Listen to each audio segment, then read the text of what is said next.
সংস্কার কমিশনের বিষয়ে একটি প্রশ্ন করতে চাই। আমরা দেখেছি 5 তারিখের আগে আমাদের প্রকৃত সরকার যখন ব্যাংকগুলো তাদের নিজেদের লোক দিয়ে লুট তলাশ করে শূন্য করে দিছে, সেই সময় 71 টেলিভিশনে জাতিকে উদ্দেশ্য করে একটা জানার জন্য সংবাদ পরিবেশন করেছিল। সেটা হচ্ছে ব্যাংকে পাবলিকের আমানত সুরক্ষার জন্য টাকা রাখা হয়।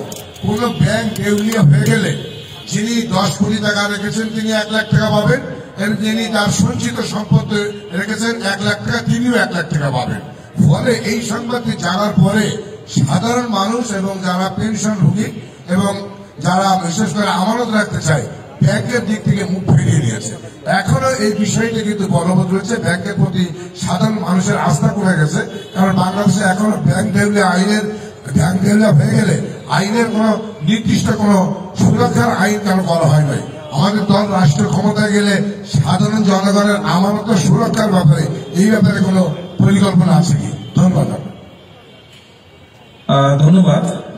আপনি যে প্রশ্নটা করেছেন যে মানুষের আস্থা নষ্ট হয়ে গেছিল ব্যাংকগুলোর উপরে, কেন হয়েছিল? এক কথা যদি আমরা বলি, আমরা সমগ্র দেশের মানুষ আমরা লক্ষ্য করেছি, আমরা দেখেছি, আমাদের সামনে প্রমাণ আছে যে পলাতক স্বৈরাচারের নির্দিষ্ট কিছু সংখ্যক ব্যক্তি কিভাবে ব্যাংকগুলো থেকে লুটতরাজ করেছে, ঋণের নামে হোক বা যেভাবে কিভাবে জনগণের টাকাগুলো সরিয়ে নিয়ে গেছে।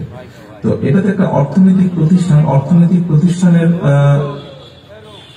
উপরে আস্থা থাকতে হবে এবং স্বাভাবিকভাবেই যখন স্বৈরাচার পালিয়ে গিয়েছে, এখন তো ইন্টারিম গভর্নমেন্ট আছে, তারা তাদের পলিসির মাধ্যমে যদি আস্থা ফিরিয়ে আনতে সক্ষম হন ব্যাংকগুলোর, জনগণের আস্থা ব্যাংকগুলোর প্রতি, তাহলে ভালো।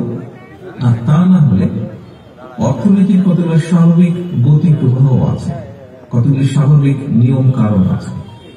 আমাদেরকে যে কোনো মূল্যে সেইগুলোকে প্রতিষ্ঠিত করতে হবে, সেই নিয়ম কারণগুলোকে, সেই অর্থনীতির স্বাভাবিক গতি প্রবাহকে। যদি আমরা সেটা করতে সক্ষম হই, আমি যেভাবে বিশ্বাস করি যে পর্যায়ক্রমে ধীরে ধীরে আস্থা কিন্তু একদিনে গড়ে ওঠে না। আস্থা নষ্ট হয়ে যায় এক মুহূর্তে, কিন্তু আস্থা গড়ে তুলতে সময় লাগে।